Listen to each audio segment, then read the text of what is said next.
بسم اللہ الرحمن الرحیم۔ السلام علیکم ورحمۃ اللہ وبرکاتہ۔ بسم اللہ الرحمن الرحیم۔ عزیز طلباء اکرام، ایم اے اسلامیات کے مضمون فقہ و اصول الفقہ کا آج ہمارا سبق نمبر 138 ہے، جس کا عنوان ہے کتاب الطلاق کا الجملۃ الرابعہ، اور انشاءاللہ آج ہم وکیل الفریقین سے پڑھیں گے۔ تو نیا سبق شروع کرنے سے پہلے ہم پچھلے سبق یعنی سبق نمبر 137 کا خلاصہ دیکھتے ہیں۔ پچھلے سبق میں ہم نے سب سے پہلے عبارت کا ترجمہ اور عبارت کی مختصر تشریح پڑھی تھی،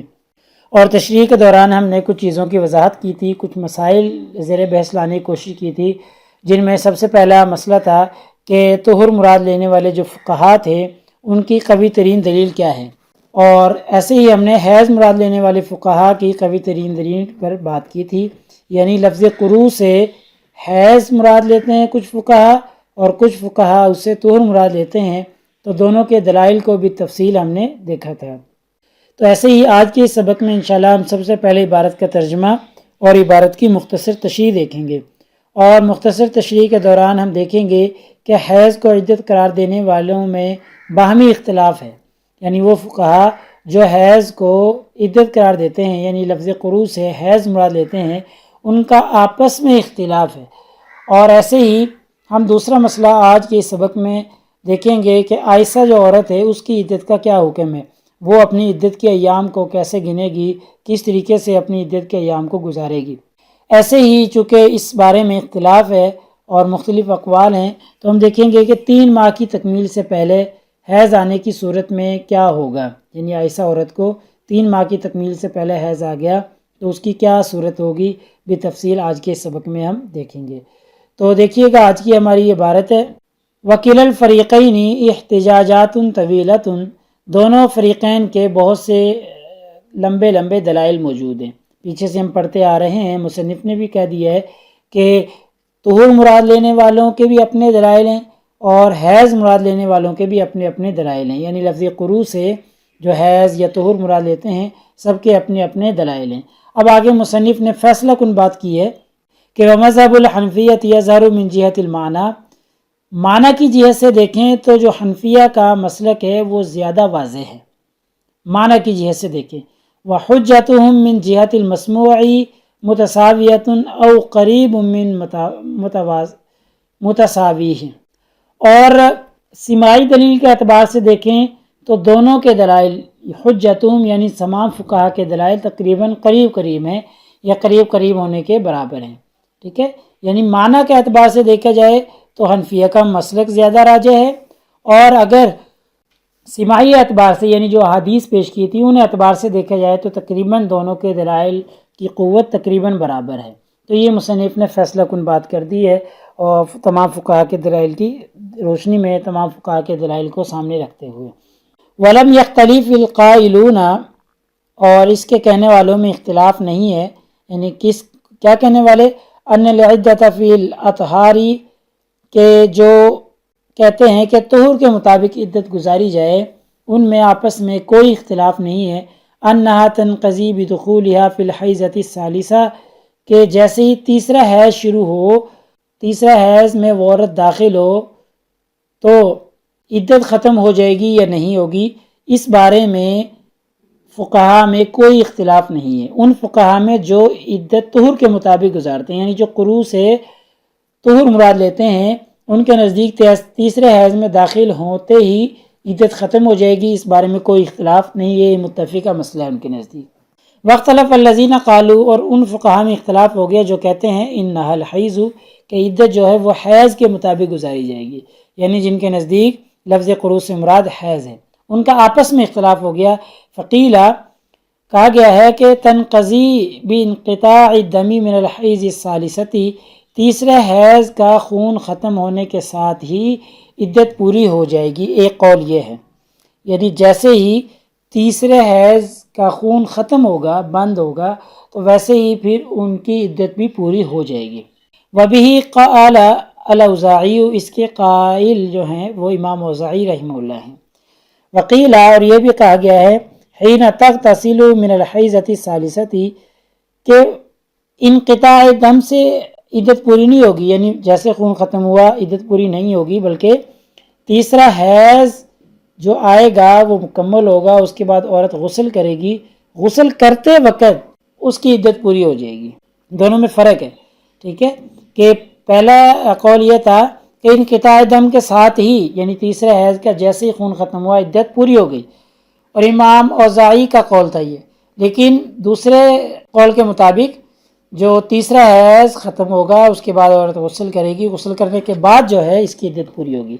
وَبِهِ قَالَ مِنَ الصَّحَابَةِ، اور اس کے کہنے والے صحابہ میں سے جو ہیں عمر بن خطاب رضی اللہ تعالیٰ عنہ ہیں، حضرت علی ہیں اور حضرت ابن مسعود رضی اللہ تعالیٰ عنہم، یہ تمام فقہا صحابہ ہیں۔ اور اگر فقہا میں سے دیکھیں تو امام ثوری، اسحاق بن عبید، یہ فقہا ہیں جن کا کہنا یہ ہے کہ تیسرے حیض کے آنے کے بعد عورت غسل کرے گی تو پھر عدت پوری ہوگی۔ وقیلہ، اور تیسرا قول یہ ہے حتیٰ یمضی وقت الصلاۃ، یہاں تک کہ نماز کا وقت گزر جائے، یعنی حیض ختم ہوا ہے، ختم ہونے کے بعد ایک نماز کا وقت گزر جائے، التی طہورت فی وقتها، جس میں وہ پاک ہوئی ہے، یعنی پاکی کا ایک نماز کا وقت گزر جائے تو پھر اس کی عدت پوری ہو جائے گی۔ چوتھا قول وقیلہ سے ان لزوج علیہ الرجعۃ، کہ شوہر کے لیے رجوع کرنا جو ہے اس کا حق حاصل ہو جائے گا، وَإِنْ فَرَّطَتْ فِي الْغُسْلِ 20 سَنَةً، اگرچہ 20 سال بھی گزر جائیں، 20 سال بھی وہ اسی طرح رہے، غسل نہ کرے، تو پھر بھی شوہر کے لیے اجازت ہوگی کہ وہ اس سے رجوع کر سکتا ہے۔ حکیہ ھذا عن شریک، یہ امام شریک سے روایت کی گئی یہ والی روایت۔ وقد قیلہ، اور یہ بھی کہا گیا ہے تنقضی بدخولها فی الحیضۃ الثالثہ، تیسرا حیض داخل ہونے کے ساتھ ہی عدت پوری ہو جائے گی، وہو ایضاً شاذ، یہ شاذ قول ہے۔ فہذہ ہی حال الحائض التی تحیض، یہ اس عورت کا حال ہے جس کو حیض آتا ہوگا، ٹھیک ہے۔ یہ جو ساری بحث گزری ہے، یہ پیچھے بھی ہم نے جو پڑھی ہے، وہ ساری کی ساری ان خواتین کے بارے میں ہے جن کو حیض آتا ہے، اور جن کو حیض نہیں آتا آگے چل کر مصنف ان کے بارے میں ذکر کریں گے۔ بہرحال اس عبارت کا خلاصہ یہ ہے کہ جو کہتے ہیں کہ قروء سے مراد طہور ہے، ان کے نزدیک تو تیسرا حیض داخل ہوتے ہی عدت ختم ہو جائے، کوئی اختلاف نہیں۔ لیکن جو کہتے ہیں کہ حیض مراد قروء سے، ان کے نزدیک پھر اختلاف ہے، اور یہ 4 قول ہم نے پڑھ لیے۔ پہلا قول ہے کہ خون ختم ہوتے ہی عدت بھی ختم ہو جائے گی، دوسرا قول ہے کہ جی غسل کرے گی تو تب ختم ہوگی، تیسرا قول ہے کہ جی ایک نماز کا وقت گزر جائے، چوتھا قول یہ ہے کہ جی اگرچہ وہ 20 سال تک بھی غسل نہ کرے تو شوہر کے لیے رجوع کا حق حاصل ہو جائے گا، ٹھیک ہے۔ یہ اقوال ہم نے پڑھ لی، اور آخر میں ایک شاذ قول بھی ہم نے دیکھ لیا ہے۔ آگے دیکھیں، وَأَمَّا الَّتِي تُطَلَّقُ فَلَا تَحِيضُ، پیچھے جتنے مسائل تھے وہ ساری ان خواتین کے بارے میں تھے جن کا حیض آتا ہے۔ یہاں سے مصنف ذکر کر رہے ہیں کہ وہ عورت جسے حیض نہ آئے، فلا تحیض، جسے حیض نہ آئے، وَهِيَ فِي سِنِّ الحیض،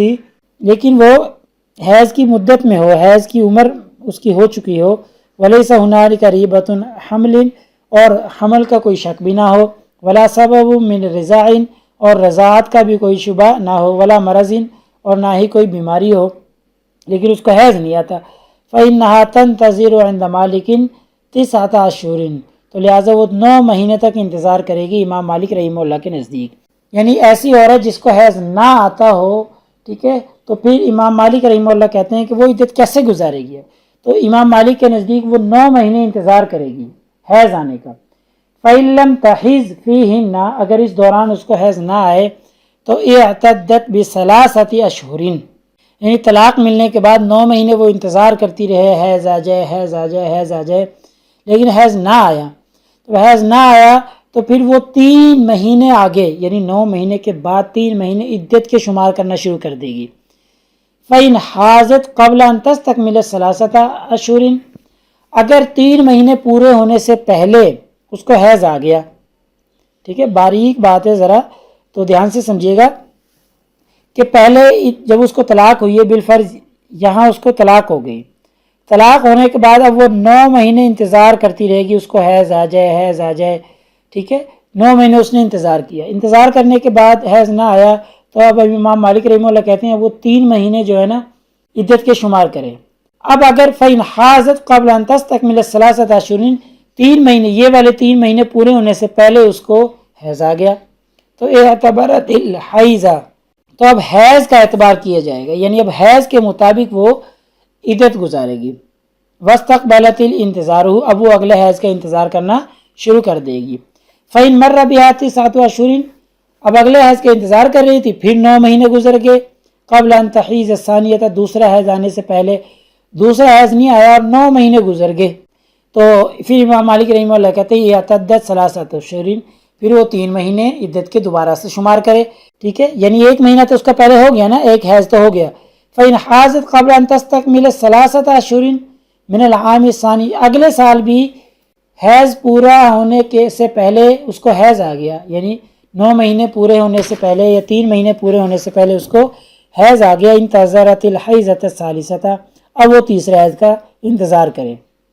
ٹھیک ہے، یعنی اگلے 9 مہینے اس انتظار کیا، پھر حیض آ گیا تو وہ دوسرا حیض ہو گیا اس کا، اب وہ اگلے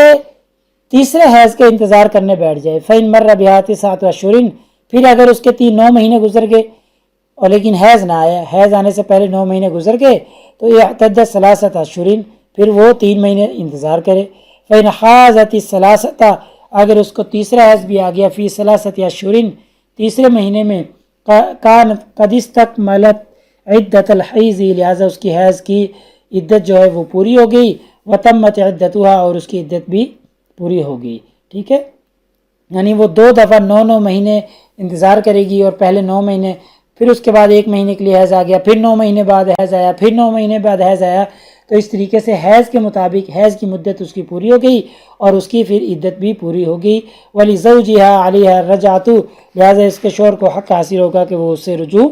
کر لے، ما لم تحل، جب تک کہ وہ حلال نہ ہوئی ہو۔ یہ امام مالک رحمہ اللہ کے نزدیک ہے اس خاتون کے بارے میں جس کو حیض نہ آتا ہو، ٹھیک ہے، جس کو حیض نہ آتا ہو اس کے بارے میں یہ حکم ہے امام مالک رحمہ اللہ کے نزدیک، 9 مہینے انتظار کرے، 9 مہینے حیض نہ آیا تو پھر وہ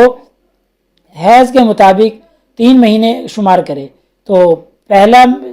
3 مہینے پورے ہونے سے اس کو حیض آ گیا تو پہلا حیض ہو گیا، پھر 9 مہینے انتظار کیا، پھر دوسرا حیض آ گیا، پھر 9 مہینے انتظار کیا، پھر تیسرا حیض آ گیا، اس طریقے سے وہ حیض کی مدت کو پورا کرے گی اور اپنی عدت کو پورا کرے گی، ٹھیک ہے۔ یہاں سے مصنف نے ان مسائل کا ذکر شروع کیا ہے جن کا تعلق ان عورتوں کے ساتھ ہے جن عورتوں کو حیض نہیں آتا، جن کو حیض آتا ہے روٹین کے مطابق ان کا ذکر تو پیچھے ہو چکا ہے، لہٰذا ہمارے آج کے اس سبق کا خلاصہ نکلا کہ آج کے اس سبق میں ہم نے سب سے پہلے عبارت کا ترجمہ اور عبارت کی مختصر تشریح دیکھی ہے، اور مختصر تشریح کے دوران ہم نے دیکھا کہ حیض کو عدت قرار دینے والوں میں باہمی اختلاف ہے، ٹھیک ہے، جو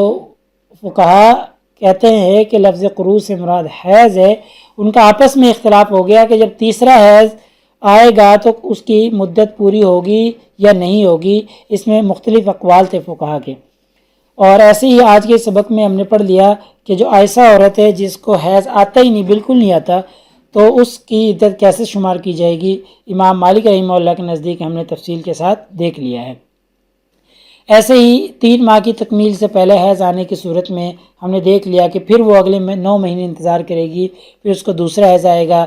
پھر اگلے 9 مہینے انتظار کرے گی، پھر اس کو تیسرا حیض آئے گا، تو اس طریقے سے وہ اپنی حیض کے مطابق عدت کو پورا کر لے گی۔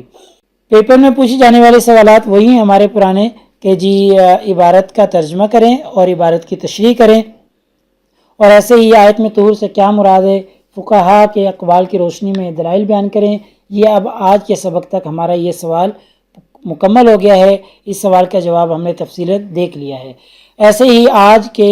سبق میں یہ سوال بھی ہو سکتا ہے کہ عائشہ عورت کی عدت کا حکم فقہا کے اقوال کی روشنی میں بیان کریں، تو عائشہ عورت کی جو عدت ہے اس کا حکم ہم نے آج کے سبق سے شروع